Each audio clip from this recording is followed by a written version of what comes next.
Hello friends, I have started a series for UGC NET exam in June 2025 for the political science subject.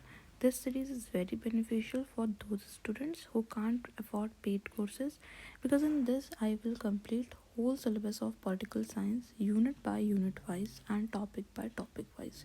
So please like, share and subscribe my channel so that you can get further videos on time. For completing this series, it will take 3 to 4 months, and then we will practice previous year questions also. So, this is the sixth video on ecologism. Earlier, I have covered five topics that are liberalism, conservatism, socialism, Marxism, feminism, and now this is ecologism. Okay, so I will use bilingual Hindi and English both languages for explaining the topic. So please like, share and subscribe my channel. And this is not only beneficial for UGC students, this is also beneficial for UPSC students also. Okay, and after completing this series for UGC students, I will also start a new series for UPSC students whose optional subject is political science and international relations. I will make my own notes and then I'll explain the topic in YouTube only. For the first time I'm doing this thing.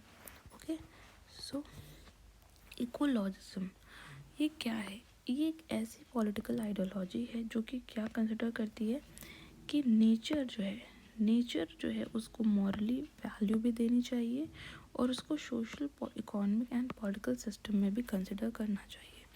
ठीक है, हम कोई भी चीज़ ऐसे नहीं कर सकते जो कि नेचर को हार्म करे. तो ये पॉलिटिकल आइडियोलॉजी नेचर को प्रोटेक्ट करने के लिए मेनली इसका थीम यही है कि नेचर को हमें मॉरली वैल्यू करना चाहिए और इसको social, economic and political system में कंसिडर करना चाहिए. देखिए, इकोलॉजिज्म और इन्वायरमेंटलिज्म ये दो अलग अलग चीज़ें हैं. इसको लोग कभी कभी एक ही जैसा समझ लेते हैं, बट इकोलॉजिज्म किस चीज़ की बात करता है कि आइडियोलॉजी है. ये इकोलॉजिज्म एक ऐसी पॉलिटिकल आइडियोलॉजी जो कि ये कहती है कि हमें नेचर को वैल्यू देनी चाहिए, मॉरल वैल्यू देनी चाहिए और उसको social, economic and political system में कंसिडर करना चाहिए.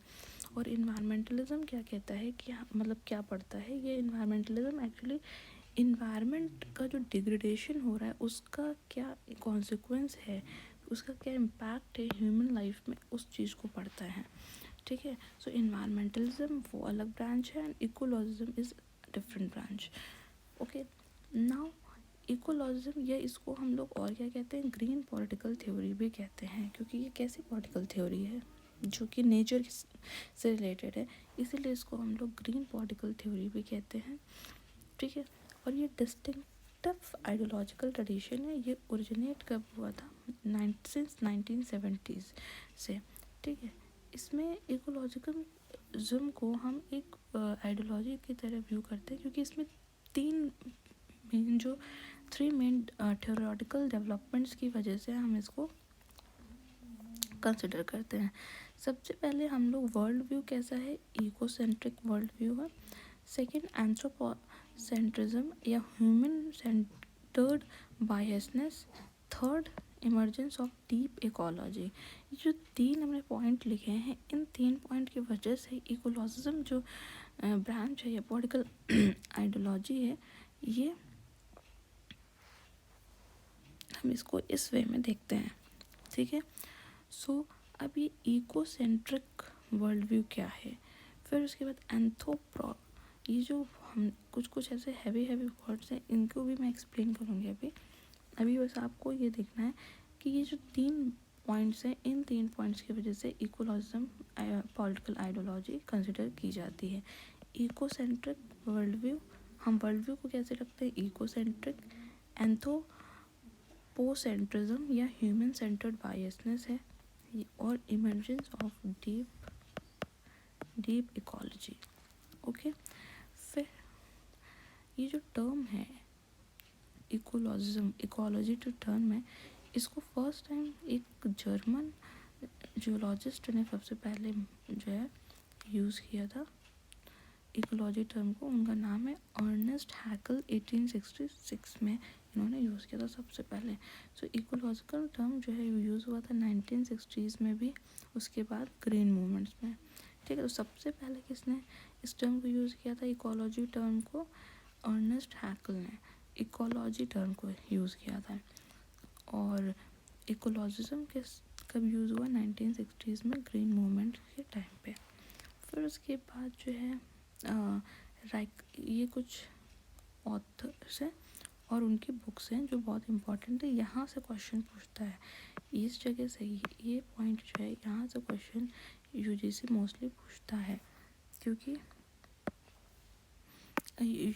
यूजीसी में जो क्वेश्चंस आते हैं वो ये होते हैं कि कौन से राइटर की, एक साइड आपको बुक्स के नेम दे दिए जाएंगे, एक साइड आपको थिंकर्स का नेम दे दिया जाएगा, ऑथर का नेम दे दिया जाएगा, फिर मैथ और कॉलम करना रहेगा।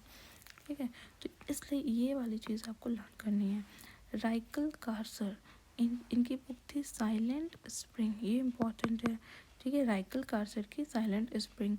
फिर एरलिच एंड हैरीमैन, इसकी how to be survivor book. Goldsmith and others, et als मतलब एंड अदर्स, तो इनकी बुक कौन सी थी? Blueprint for survival. यूएन की एक रिपोर्ट थी ओनली वन अर्थ, जो 1972 में आई थी। फिर क्लब ऑफ रोम, इन्होंने एक बुक, उनकी बुक थी द लिमिट्स टू ग्रोथ। ठीक है, तो ये राइकल कार्सन की बुक बहुत इंपॉर्टेंट है, साइलेंट स्प्रिंग। फिर how to be a survivor, Goldsmith blueprint for survival, UN की report only one earth and club of Rome the limits to growth. Okay, I hope यहाँ तक आपको समझ में आया होगा कि इकोलॉजिज्म क्या है और इन्वायरमेंटलिज्म दोनों में क्या डिफरेंस है। ये कब इकोलॉजिज्म जो पॉलिटिकल आइडियोलॉजी है ओरिजिनेट हुई, क्या मेन थियोरेटिकल डेवलपमेंट्स थे 3 जिनकी वजह से ये पॉलिटिकल आइडियोलॉजी जिस पे बेस्ड है। फिर इकोलॉजी टर्म किसने फर्स्ट टाइम यूज़ किया, इकोलॉजिज्म। एंड ये बुक्स, अभी हमने ये इतना देखा। नाउ अब हम लोग की पॉइंट्स देखेंगे, की पॉइंट्स ऑफ इकोलॉजिज्म। ठीक है, सो सबसे पहली बात, इनका जो पहली की पॉइंट ये है इकोलॉजी। इन्होंने इकोलॉजी को डिफाइन किया कि ये एक रिलेशनशिप है। इकोलॉजी क्या है? The study of relationship between living organism and environment. Living organism, logy, देखिए लॉजी वर्ड जहाँ पर यूज़ होता है वो उसका मतलब होता है स्टडी। अब इको मतलब कुछ ना कुछ एनवायरनमेंट से रिलेटेड होगा। ठीक है, सो इन्वायरमेंट और लिविंग ऑर्गेनिज्म के बीच में क्या रिलेशनशिप है, इस चीज़ को स्टडी करता है ये इकोलॉजी फील्ड। ठीक है, सो और ये क्या स्ट्रेसेस करता है? The network of relationship that sustains all forms of life. ये human as a part of this network, और क्या कहता है कि ये जो नेटवर्क है पूरा, ये जो लिविंग ऑर्गेनिज्म और इन्वायरमेंट का जो रिलेशनशिप है उसमें ह्यूमन बींग्स जो हैं वो इस चीज़ का पार्ट हैं। ठीक है, उसके बाद जो सेकंड की पॉइंट है वो होलिज्म का की पॉइंट है।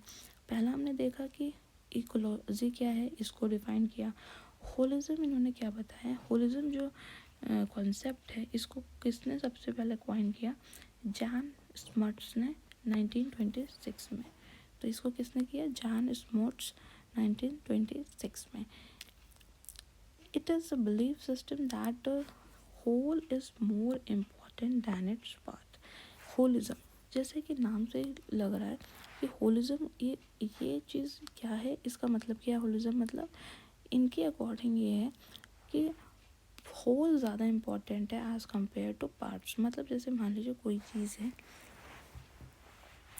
तो इन्वायरमेंट जो है, इन्वायरमेंट की बात अगर हम करें तो इन्वायरमेंट होल हुआ, और पार्ट क्या हुआ? मैन उसका पूरे इस एनवायरनमेंट का मैन जो है एक पार्ट है।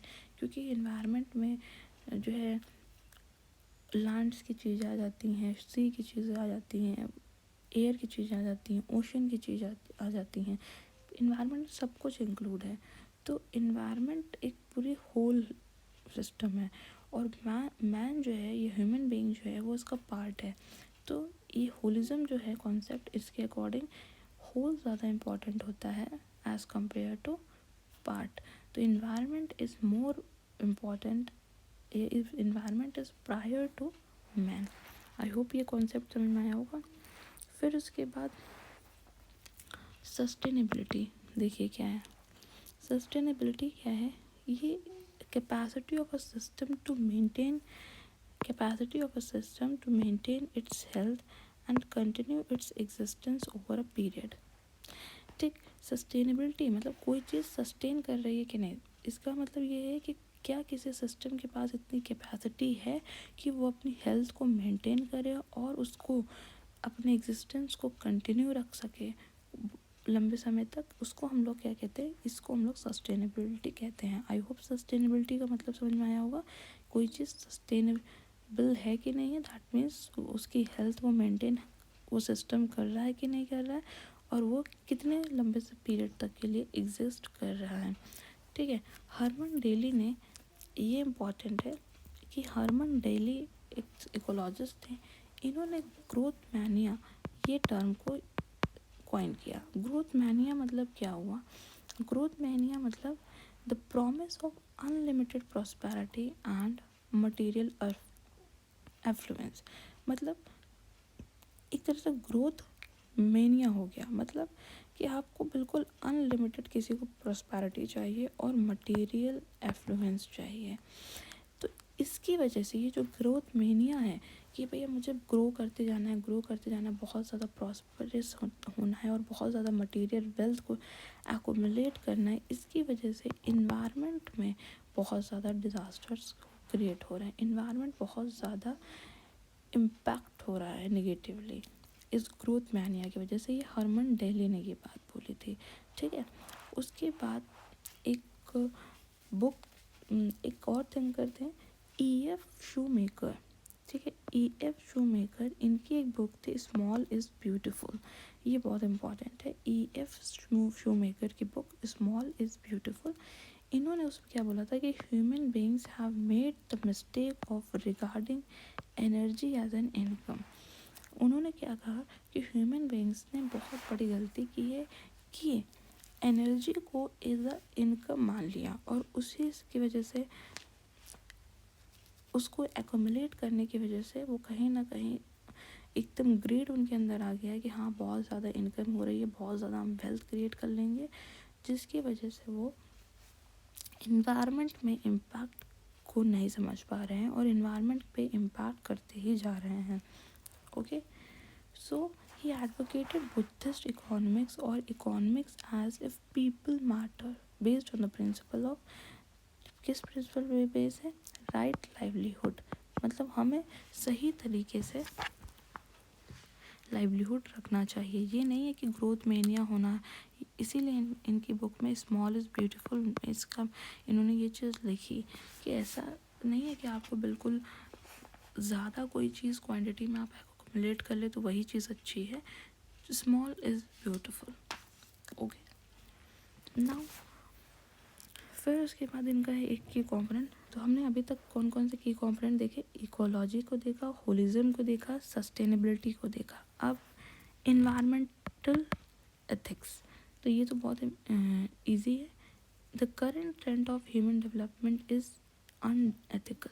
देखिए अभी क्या है, अभी के टाइम पे अगर हम लोग देखें कि इंसान जो है वो डेवलप होना चाहता है, लेकिन उसके जो डेवलपमेंट का तरीका है वो बहुत ज़्यादा अनएथिकल है इकोलॉजिस्ट के अकॉर्डिंग। क्योंकि इकोलॉजिस्ट के अकॉर्डिंग क्या है कि वो डेवलपमेंट के नाम पे, ह्यूमन बीइंग्स डेवलपमेंट के नाम पे क्या करता जा रहा है, जो करंट ह्यूमन जनरेशन है वो एक्सेसिव एक्सप्लॉइटेशन करता जा रहा है, रिसोर्स एंड एनवायरनमेंट डिग्रेडेशन होता चला जा रहा है। ओके, सो इसको हम लोग इन्वायरमेंटल एथिक्स क्या है कि इकोलॉजिस्ट का कहना है कि in the name of human development human beings, current human generation is doing excessive exploitation of resources and environmental degradation. So, and we are promising the development of future generations। ठीक है, हम लोग सिर्फ जो अगर अभी हम रिसोर्सेज को एक्सप्लॉइट कर रहे हैं, इन्वायरमेंट को डिग्रेड कर रहे हैं जस्ट बिकॉज ऑफ कि हमें डेवलपमेंट करनी है बहुत ज़्यादा, तो we are compromising the needs of future. हम फ्यूचर के लोगों के लिए भी उनकी भी जो ज़रूरतें हैं, उनकी जो उनके जो डेवलपमेंट के लिए चाहिए उसको भी हम लोग कॉम्प्रोमाइज़ कर रहे हैं, उनके लिए हम लोग कुछ छोड़ नहीं रहे हैं, ठीक है। और साथ ही साथ हम सिर्फ फ्यूचर जनरेशन के नीड्स को कॉम्प्रोमाइज़ नहीं कर रहे हैं, हम लोग animals, plants and other creatures जो रहते हैं इस अर्थ में, उनके भी नीड्स को कॉम्प्रोमाइज़ कर रहे हैं, क्योंकि इस अर्थ, ये अर्थ सिर्फ ह्यूमन बींग्स की नहीं है, सबके पास राइट टू लाइफ है। जितने भी क्रिएचर्स यहाँ पे रह रहे हैं इस अर्थ में, सबका इस अर्थ पे अधिकार है, सिर्फ हमारा ही अधिकार नहीं है। तो we can not exploit excessively the exploitation of resources हम बहुत ज़्यादा नहीं कर सकते, ना ही इन्वायरमेंट को डिग्रेड कर सकते, क्योंकि ये इन्वायरमेंट सिर्फ ह्यूमन बींग्स का नहीं है। तो ये है इन्वायरमेंटल एथिक्स, ओके। फिर एक ये कॉम्पोनेंट्स क्या है, फ्रॉम हैविंग टू बीइंग। ये जो है ये किस चीज़ को क्रिटिक करते हैं मटीरियलिज्म को और कंज्यूमरिज्म को। मटीरियलिज्म मतलब क्या, कि जहाँ पे एक ऐसा आइडिया जहाँ that people should consume goods and services beyond what is necessary for survival, ठीक है। सो मटीरियलिज्म एंड कंज्यूमरिज्म मतलब ये हुआ कि एक ऐसा आइडिया जहाँ पे पीपल जो है वो इतना ज़्यादा गुड्स एंड सर्विसेज को कंज्यूम कर ले जो उसकी जितना सर्वाइवल के लिए ज़रूरी भी नहीं है, उससे ज़्यादा वो गुड्स एंड सर्विसेज को कंज्यूम कर ले, उसको हम लोग मटेरियलिज्म कहते हैं। तो वो इस चीज़ के क्रिटिक थे इकोलॉजिस्ट, ठीक है। वो इकोलॉजिज्म को एसोसिएट किससे करते हैं, with the ideas of post materialism and anti consumerism. ये कहते हैं कि हमें इतना ज़्यादा नहीं कंज्यूम करना चाहिए जो हमारे सर्वाइवल से भी बियॉन्ड हो, और हमें इतना ज़्यादा कंज्यूम नहीं करना चाहिए, इसलिए एंटी कंज्यूमरिज्म को प्रमोट करते हैं, पोस्ट मटेरियलिज्म को प्रमोट करते हैं, फ्रॉम हैविंग टू बीइंग, ठीक है। आई होप ये जो की कंपोनेंट्स मैंने समझाया है इस फ्लो चार्ट के बेसिस पे, ecology, holism, environmental ethics, sustainability, from having to being, ये की कंपोनेंट्स आपको अच्छे से समझ में आ गए होंगे। नाउ अब हम लोग टाइप्स ऑफ इकोलॉजिज्म पढ़ेंगे। सबसे पहले इको सोशलिज्म। इको सोशलिज्म क्या कहता है, इसका जो कोर थीम है इको सोशलिज्म का, वो is the idea that capitalism is the enemy of environmental socialism and socialism is friend. इनका कहने का मतलब ये है कि जो कैपिटलिज्म है या कैपिटलिस्ट जो इकॉनमी है वो इन्वायरमेंट के लिए एक एनिमी है, क्योंकि जो कैपिटलिस्ट हैं वो रिसोर्सेज को, गुड्स एंड बहुत ज़्यादा जो नेचुरल रिसोर्सेज हैं उनको बहुत ज़्यादा एक्सप्लॉइट करते हैं, एक्सेसिव एक्सप्लॉटेशन करते हैं और इन्वायरमेंट को डिग्रेड करते हैं फॉर मैक्सिमाइजिंग देयर प्रॉफिट्स और and in the name of development. So development और प्रॉफिट की वजह से उनको सिर्फ प्रॉफिट दिखता है कैपिटलिस्ट लोगों को, तो वो इन्वायरमेंट के एक तरह से दुश्मन है। जो सोशलिज्म है ये इन्वायरमेंट का या नेचर का फ्रेंडली है, ठीक है। तो इको सोशलिज्म जो थिंकर्स हैं वो इस चीज़ को मानते हैं। दिस वेरिएंट ऑफ इकोलॉजिज्म इज़, ये मार्क्सिज्म से भी लिंक एसोसिएटेड है। फिर इसमें देखिए रुडोल्फ बैरो 1982 में इनकी एक बुक थी, इन्होंने मतलब ये स्टेटमेंट था, the root cause of environment crisis is capitalism. ये इनका स्टेटमेंट है। देखिए एक तो ऑथर, बुक एंड ऑथर, यहाँ से बुक्स या थिंकर यहाँ से क्वेश्चन आता है, और एक इस टाइप के भी क्वेश्चन आते हैं कि सपोज आपको ये स्टेटमेंट दे दिया, the root cause of environment crisis is capitalism, फिर आपको 4 ऑप्शन में थिंकर्स के नेम दे देगा और पूछेगा ये स्टेटमेंट किसका है। तो इस टाइप के क्वेश्चन भी आते हैं, आप प्लीज़ भी प्रीवियस क्वेश्चन से गो थ्रू कीजिए, आपको समझ में आएगा कि किस टाइप के क्वेश्चन पूछते हैं। फिर ये जो नोट्स है मेरे, ये नोट्स मैंने उसी के बेसिस पे बनाया हुआ है। ये नोट्स आपको बिल्कुल to the point concise notes हैं। तो इसी तरह मैं हर एक टॉपिक को unit by unit wise cover करूँगी। सो प्लीज़ सब्सक्राइब करिए इस चैनल को और शेयर भी कीजिए, और मुझे कमेंट करके ये भी बताइए कि क्या मैं मॉडिफिकेशन करूं और मैं इन वीडियोस को किस टाइम पे डालूं। अगर कोई 2-3 बच्चे का भी कमेंट आएगा तो मुझे ये रहेगा कि हाँ मेरी वीडियो कोई ना कोई मतलब देख रहा है और मेरे ये एफर्ट यूजलेस नहीं जा रहे हैं। So please comment, like and subscribe my channel. So the root cause of environment crisis, ये किसने बोला था? इसको लिखने वाले रुडोल्फ बैरो 1982। ओके, ये बहुत इंपॉर्टेंट है, इनके नेम लर्न कर लीजिए। फिर दूसरा टाइप है इको एनार्किज्म। सो इको एनार्किज्म क्या कहते हैं, ये एनार्किस्ट बिलीव करते हैं स्टेटलेस सोसाइटी पे, जिसमें कि हार्मनी डेवलप, क्योंकि इनके अकॉर्डिंग क्या है कि स्टेटलेस सोसाइटी में हार्मनी डेवलप्स होती है। किस वजह से डेवलप होती है? म्यूचुअल रिस्पेक्ट की वजह से, social solidarity amongst human beings, human beings के बीच जो है म्यूचुअल रिस्पेक्ट होता है, एकता होती है। इस वजह से जो है स्टेटलेस सोसाइटी को एनार्किस्ट जो है वो इको एनार्किस्ट फेवर करते हैं। इनका कहने का क्या है कि कंस्ट्रक्शन ऑफ डिसेंट्रलाइज्ड सोसाइटी, अगर हम ऐसी सोसाइटी बनाएंगे जो कहीं जहाँ पे सेंट्रल अथॉरिटी नहीं होगी बल्कि डिसेंट्रलाइज सोसाइटी होगी, डिसेंट्रलाइज्ड पावर होगी, और वो कैसे ऑर्गेनाइज्ड होंगे, as a collection of communes और विलेजेस होंगे, तो वहाँ पे क्या होता है कि वो लोग नेचर को ज़्यादा प्रोटेक्ट करते हैं, नेचर को ज़्यादा प्रिजर्व करने की कोशिश करते हैं। और दूसरी चीज़ high degree of self sufficiency रहेगी। अगर हम विलेजेस और डिसेंट्रलाइज सोसाइटीज़ को कंस्ट्रक्ट करेंगे तो सेल्फ सफिशेंसी ज़्यादा रहेगी, प्लस नेचर को ज़्यादा प्रोटेक्ट करेंगे वो लोग। सो इको एनार्किज्म ये कहता है। फिर इको फेमिनिज्म क्या कहता है? Ecological destruction has its origin in patriarchy. इन्होंने बोला कि जो पैट्रियार्की है सोसाइटी में, ये एक रीज़न है कि इकोलॉजिकल डिस्ट्रक्शन होना है, इसका ओरिजिन ही पैट्रियार्की से हुआ। ठीक है, मैरी डेल, इनका नेम याद करिए। इन्होंने क्या बोला? गायनेकोलॉजी मतलब women would liberate themselves from patriarchal culture if they align themselves with female nature. इन्होंने बोला कि जो वीमेंस हैं वीमेन जो हैं वो पेट्रियार्कल कल्चर से अपने आप को लिबरेट कर सकती हैं अगर वो फीमेल नेचर को समझ लें। क्योंकि देखिए हम लोग कहते हैं ना कि सृष्टि है, ये हमारी नेचर जो है वो सृष्टि है, नेचर को हम लोग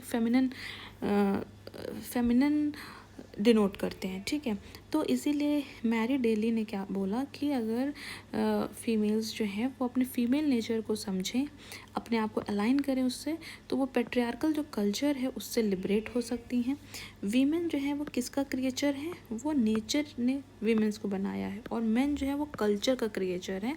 तो देयर वर्ल्ड इज़ सिंथेटिक, इन्होंने जो वर्ल्ड बनाया है बहुत ही सिंथेटिक है और मैन मेड है। उन्होंने अपने हिसाब से मतलब मेल्स ने अपने अकॉर्डिंग सोसाइटी को जो है वर्ल्ड को बनाया है, बट फीमेल्स जो होती हैं वो नेचुरल है, ये नेचुरल क्रिएचर्स हैं। और ये अगर फीमेल अपने फीमेल नेचर को समझ लें तो वो पैट्रियार्कल कल्चर से लिबरेट कर सकती हैं। और इकोलॉजिकल डिस्ट्रक्शन का मेन कॉज क्या है? Patriarchal society. So eco feminism आपको समझ में आया होगा। नाउ शैलो इकोलॉजी और डीप इकोलॉजी, इसका क्या डिफरेंस? देखिए मैंने आपको ऊपर यहाँ पे समझाया था कि 3 ऐसे डिटर्मिनेंट्स हैं। यहाँ पे देखिए 3 थियोरेटिकल डेवलपमेंट्स हैं जिसकी वजह से ये इकोलॉजिज्म पॉलिटिकल आइडियोलॉजी डेवलप हुई। तो इसमें एक पहला क्या था? इको सेंट्रिक वर्ल्ड व्यू, दूसरा एंथ्रोपोसेंट्रिज्म या ह्यूमन सेंटर्ड बायसनेस, और तीसरा क्या था? Deep ecology. तो अब हम डीप इकोलॉजी को समझने जा रहे हैं। ठीक है, देखिए एक होती है शैलो इकोलॉजी और एक होती है डीप इकोलॉजी। शैलो इकोलॉजी क्या करती है? ये किसको सपोर्ट करती है? इन्वायरमेंट को कंजर्वेशन करना। लेकिन इनका कहने का मतलब क्या है कि हमें इन्वायरमेंट को क्यों कंजर्व करना चाहिए? ह्यूमन इंटरेस्ट और नीड्स के लिए। ओनली वर्ड यहाँ पे देखिए लगा हुआ है। तो ये इनका कहने का मतलब होता है कि सिर्फ और सिर्फ ह्यूमन इंटरेस्ट और ह्यूमन नीड्स को फुलफ़िल करने के लिए इन्वायरमेंट को कंजर्व करना बहुत ज़रूरी है। तो ये सिर्फ एक तरह से कह सकते हैं कि बहुत सेल्फिश हो रहे हैं हमारे मतलब ह्यूमन इंटरेस्ट के लिए। लेकिन जो डीप इकोलॉजी है, डीप इकोलॉजी कॉन्सेप्ट क्या करता है? ये सपोर्ट करता है कि इन्वायरमेंट को कंजर्व करना है सिर्फ और सिर्फ ह्यूमन इंटरेस्ट या नीड्स के लिए नहीं, बल्कि ऑल लिविंग स्पीशीज़, ये सबका ध्यान रखता है डीप इकोलॉजी। ओके, फिर उसके बाद जो शैलो इकोलॉजी है वो इको सेंट्रिज्म और बायोसेंट्रिज्म को रिजेक्ट करता है, लेकिन डीप इकोलॉजी जो है वो इको सेंट्रिज्म और बायोसेंट्रिज्म को फेवर करता है। अब देखो इको सेंट्रिज्म यहाँ पे देखिए मैंने डिफ़ाइन कर रखा है और बायोसेंट्रिज्म को भी डिफ़ाइन कर रखा है, क्योंकि ये हमारा पहला पॉइंट था, हमने बताया था जिसकी वजह से ये इकोलॉजिज्म फील्ड डेवलप हुआ। तो ये इको सेंट्रिज्म क्या कहता है कि ये वैल्यू करता है सभी लाइफ को। इको वर्ड यहाँ पे लगा हुआ है ना, और सेंट्रिज्म मतलब पूरे इकोलॉजी को सेंटर में रखना, चाहे वो प्लांट्स हो, एनिमल्स हो, micro organism, water, soil, air, biotic and abiotic, सारे कंपोनेंट्स को सेंटर में रखना, सभी को इक्वल वैल्यू देना, इम्पोर्टेंस देना, ये इको सेंट्रिज्म है। तो जो डीप इकोलॉजी है वो इको सेंट्रिज्म को फेवर करती है। और बायो सेंट्रिज्म मतलब एक ऐसा एथिकल बिलीफ जो कहता है कि सारे लिविंग थिंग्स की अपनी वैल्यू होती है और मॉरल स्टैंडिंग होती है। तो सारे लिविंग थिंग्स, सिर्फ ह्यूमंस को ही नहीं प्रायोरिटी में या प्रेफरेंस देनी चाहिए, हमें धरती पे जितने भी जीवित स्पीशीज़ हैं, जितने भी लिविंग बींग्स हैं, हमें सबका ध्यान रखना ज़रूरी है, हमें सबको इक्वल वैल्यू और मॉरल स्टैंडिंग देना ज़रूरी है। ये है बायोसेंट्रिज्म। तो इको सेंट्रिज्म और बायोसेंट्रिज्म शैलो इकोलॉजी नहीं कहते, रिजेक्ट करती है, क्योंकि ये सिर्फ ह्यूमन इंटरेस्ट और नीड्स को ज़्यादा सपोर्ट करती है, मतलब एंथ्रोपोसेंट्रिक वर्ल्ड व्यू को सपोर्ट करती है। एंथ्रोपोसेंट्रिक, अब देखिए यहाँ पे एंथ्रोपोसेंट्रिज्म को भी मैंने डिफाइन किया है। ये एक ऐसी फिलॉसफी है जो कि क्या कहती है कि ह्यूमंस को सेंटर पे रखती है। इनके अकॉर्डिंग ह्यूमंस जो है वो मोस्ट इंपॉर्टेंट बींग्स हैं वर्ल्ड में, और इनको जो है मॉरल वैल्यू देने चाहिए अदर लिविंग थिंग्स से के कंपैरिजन। तो इनका कहने का मतलब क्या होता है, एंथ्रोपोसेंट्रिज्म का मतलब क्या, एक ऐसी फिलॉसफी जो ह्यूमन बींग्स को सेंटर पे रखती है और सारे लिविंग क्रिएचर्स को इग्नोर करती है। ठीक है, सो ये एंथ्रोपोसेंट्रिक, तो शैलो इकोलॉजी एंथ्रोपोसेंट्रिज्म को सपोर्ट्स करती है, बट डीप इकोलॉजी इकोसेंट्रिज्म और बायोसेंट्रिज्म को फेवर्स करती है। आई होप ये 3 पॉइंट आपको समझ में आएंगे। फिर शैलो इकोलॉजी क्या कहती है, अगर हम इन्वायरमेंट को हार्म कर रहे हैं तो हम कहीं ना कहीं ह्यूमंस को भी हार्म कर रहे हैं, तो इसीलिए हमें इन्वायरमेंट को प्रोटेक्ट करना चाहिए। लेकिन डीप इकोलॉजी कहती है कि interest of other living beings must be treated as seriously as interest of human. देखो, शैलो इकोलॉजी सिर्फ ह्यूमन की बात करती है कि भाई ह्यूमंस की को हार्म नहीं करना, इसलिए इन्वायरमेंट को प्रोटेक्ट करना है। लेकिन ये क्या कहते हैं कि सिर्फ ह्यूमंस को ही नहीं इंटरेस्ट हमें देखने, हमें सारे लिविंग बीइंग्स के इंटरेस्ट को सीरियसली ट्रीट करना है। ये इन्वायरमेंटलिज्म को फोकस करता है limited holism and animal welfare and sustainable growth. ये किसको फोकस करता है, ecologism, radical holism, value in nature, biocentric equality, animal rights, anti growth. So इसमें जो इम्पोर्टेंट थिंकर है शैलो इकोलॉजी के वो एंथनी वेस्टन है, और डीप इकोलॉजी के जो थिंकर है वो अर्नी नाइस है। तो आई होप ये बहुत इंपॉर्टेंट है, Arne Naess and Anthony Weston, shallow ecology. Focus ये देखिए इन्वायरमेंटलिज्म को, क्योंकि ये इनका कहना क्या है, इन्वायरमेंटलिस्ट क्या कहते हैं कि जो इन्वायरमेंटलिस्ट ये बोलते हैं कि कैसे ह्यूमन, अगर इन्वायरमेंट का डिग्रेडेशन ह्यूमंस को कैसे इफ़ेक्ट करता है, वो इस चीज़ को, सॉरी फॉर दिस, ये बताता है कि इन्वायरमेंट जो है वो, इन्वायरमेंट का इफ़ेक्ट ह्यूमंस पे क्या पड़ता है, इन्वायरमेंटलिस्ट इस चीज़ को पढ़ते हैं। तो ये इन्वायरमेंटलिज्म को फोकस करता है, लेकिन डीप इकोलॉजी जो है वो इकोलॉजिज्म को फोकस करता है। ये बहुत इंपॉर्टेंट पॉइंट है समझने के लिए। ठीक है, सो इकोलॉजिज्म क्या है, वो सबको कवर करती है। फिर ये लिमिटेड होलिज्म की बात करता है कि होल को जो है, पर ये रेडिकल होलिज्म की बात करता है। होलिज्म कॉन्सेप्ट मैंने यहाँ पे ऑलरेडी समझाया है कि होलिज्म कॉन्सेप्ट क्या है, जिसमें कि whole is more important than its parts. So ये thinker Arne Naess and Anthony Weston, ये 2 थिंकर्स के नेम बहुत इंपॉर्टेंट है। अब ये GAIA हाइपोथेसिस, ये कौन सी हाइपोथेसिस है, इसको समझिए। सबसे पहले ये हाइपोथेसिस किसने दिया था, यूके के थिंकर थे जेम्स लवलॉक ने 1970s में। इस हाइपोथेसिस के अकॉर्डिंग अर्थ का जो बायोस्फीयर है, एटमॉस्फेयर है, ओशियंस हैं एंड सॉइल है, वो exhibit precisely the kind of self regulating behaviour that कैरेक्टराइजेज other forms of life. इस चीज़ को, ये बहुत इंपॉर्टेंट है। इनका कहने का मतलब है कि जो अर्थ में बायोस्फीयर है, जिसमें लिविंग लोग लिविंग बींग्स रहते हैं, एटमॉस्फेयर और ओशियंस हो चाहे सॉइल हो, ये इनका खुद का सेल्फ रेगुलेटिंग बिहेवियर है। ये जेम्स लवलॉक ने 1970s में बताया।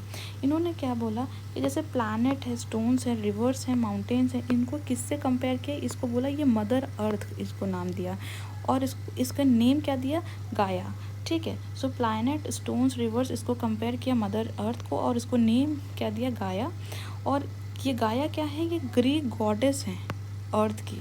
ठीक है, ये अर्थ की ग्रीक गॉडेस, ग्रीक पीपल हैं, वो लोग जो हैं अपनी गॉडेस का नाम गाया लिए, जो रिप्रेजेंट करता है मदर अर्थ को। और मदर अर्थ में क्या क्या इंक्लूडेड है, जैसे प्लैनेट, स्टोन्स, रिवर्स, माउंटेन्स। सो ये है गाया हाइपोथेसिस। फिर इसी का एक और है कि ये रेवोल्यूशनरी विजन है किसके, रिलेशनशिप बिटवीन एनिमल्स और इनएनिमेट वर्ल्ड। इस एक तरह से ये गाया हाइपोथेसिस किस रिलेशनशिप को बताती है कि जो एनिमेट और इनएनिमेट वर्ल्ड है उसके बीच में क्या रिलेशनशिप है, इस चीज़ को भी डिनोट करती है। ये थ्योरी सजेस्ट करती है कि health of planet matter more than any individual species. ये गाया हाइपोथेसिस क्या कहती है, ये थ्योरी ये कहती है कि जो प्लैनेट है, जो प्लैनेट मैटर है, पूरा अर्थ है, इसकी हेल्थ इम्पॉर्टेंट है ज़्यादा, ना कि सिर्फ हम एक इंडिविजुअल स्पीशीज़ से अगर हम कंपेयर करें तो प्रायोरिटी पूरे प्लैनेट मैटर की हमें देनी है। सो आई होप ये गाया हाइपोथेसिस समझ में आई होगी। अब देखिए, now books and authors related to ecologism. Ecologism से रिलेटेड कौन कौन सी बुक्स हैं इंपॉर्टेंट और किन ऑथर्स ने लिखी, ये मैं पढ़ना। तो सबसे पहले हम लोग राइकल कार्सन के बारे में पढ़ेंगे। राइकल कार्सन जो हैं ये किस में इंटरेस्टेड थे, कि पेस्टिसाइड से। हमने वो सबसे पहले अभी पढ़ा था कि इनकी जो बुक थी साइलेंट स्प्रिंग, जो 1962 में इन्होंने लिखी थी, इसमें इन्होंने वाइड वैरायटी ऑफ पेस्टिसाइड्स के बारे में डिस्कस किया, बताया, और सबसे ज़्यादा ये किस चीज़ में इंटरेस्टेड थे, पेस्टिसाइड्स में। इनकी बुक का नाम साइलेंट स्प्रिंग। फिर इन्होंने क्या बताया, और इन्होंने ये भी बताया कि जो पेस्टिसाइड है इसका क्या लॉन्ग लास्टिंग इम्पैक्ट है, जैसे डीडीटी है उसका जो है बहुत ही डिस्ट्रक्टिव इम्पैक्ट है लिविंग बींग्स में, चाहे वो ह्यूमंस हो। तो ये राइकल कार्सन, आपको कॉन्सेप्ट याद करना है कि इन्होंने मेनली इंटरेस्टेड किस में थे, पेस्टिसाइड्स में। और इनकी जो अदर बुक्स कौन सी हैं, under the sea wind, the sea around us, the edge of the sea, silent spring, the sense of wonder. तो कुछ 3 बुक्स तो सी से रिलेटेड हैं। ठीक है, और एक है साइलेंट स्प्रिंग जिसमें पेस्टिसाइड्स को उन्होंने ज़्यादा फोकस किया है। फिर sense of wonder 1965। Now second जो ऑथर हैं वो अर्नस्ट फ्रेडरिक शूमेकर हैं।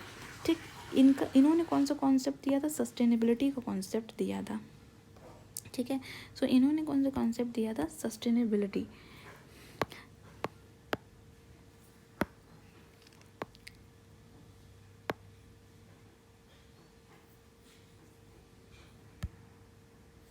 सस्टेनेबिलिटी, ठीक है।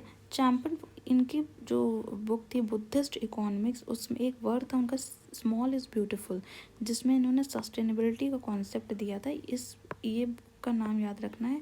इन्होंने कन्वेंशनल जो इकोनॉमिक थिंकिंग थी कि हमें ग्रोथ के लिए ग्रोथ करना है, इस चीज़ को इन्होंने क्रिटिसाइज़ किया था कि हमें जो है बहुत ज़्यादा जो है ग्रोथ पे फोकस नहीं करना, मतलब ग्रोथ को हमें सस्टेनेबल ग्रोथ होनी चाहिए, ऐसी ग्रोथ नहीं होनी चाहिए कि जो नेचर को हार्म करे या फ्यूचर जनरेशन के जो नीड्स हैं उनको कॉम्प्रोमाइज़ करें। ठीक है, इनकी कौन कौन सी बुक थी, small is beautiful, a guide of the perplexed, good work. ये 3 बुक जो है अर्नस्ट फ्रेडरिक शूमेकर की थी, जिसमें कि स्मॉल इज़ ब्यूटीफुल ये इंपॉर्टेंट है क्योंकि इसमें सस्टेनेबिलिटी जैसा कॉन्सेप्ट बताया गया। Study of economics as if people matter. Now Arne Naess, जैसे अभी मैंने बताया, अर्न नाइस किस कॉन्सेप्ट को दिया इन्होंने, डीप इकोलॉजी वाला कॉन्सेप्ट अर्न नाइस ने दिया है।